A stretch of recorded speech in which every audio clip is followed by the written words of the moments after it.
What is the 6% of 107? 107 चे 6% विचारले.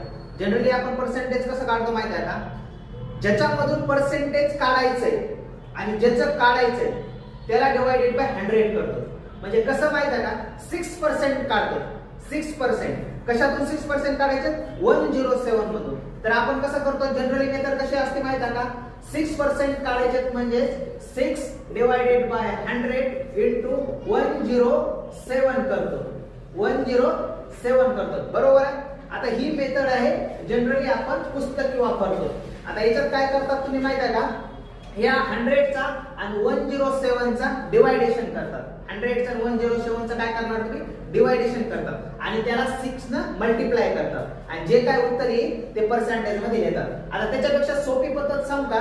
बघा, कॉम्पिटेटिव्ह मध्ये फास्ट कॅल्क्युलेशन करायचं असतं. नवोदय सारख्या कॅल्क्युलेशन खूप फास्ट करायचं असतं. कारण एका अर्ध्या 0.25 गुण जर कमी पडले नवोदय मध्ये तर तुमचं नवोदय पास होण्याची शक्यता खूप कमी असते. त्याच्यामुळे कॉम्पिटिशन खूप फास्ट आहे. फास्ट कॅल्क्युलेशन करावं लागतं.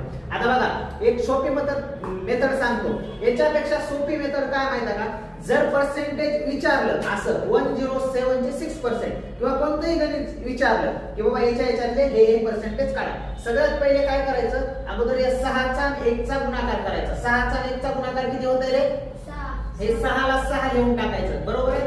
त्याच्यानंतर कोणत्याही संख्येनं जर 0 ला गुणलं तर उत्तर काय येतंय? 0 येतंय. म्हणून 0 लिहायची गरज नाही. मग आता 1 झाला, आपण मल्टिप्लिकेशन 6 सोबत केलं, 0 झाला, उरला काय? 7. मग 7 चं 6 चं मल्टिप्लिकेशन काय येतंय? 42. मग हे 42 ला 42 लिहून टाकायचे. आता तुम्ही काय म्हणतात? 107 चे 6% 642 झाले. तर 6 असे 42 नाही. राईट साइड कडून 2 डिजिट सोडून एक पॉइंट द्यायचा.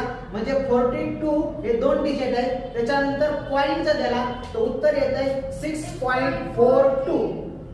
मग 107 चे 6% किती आले?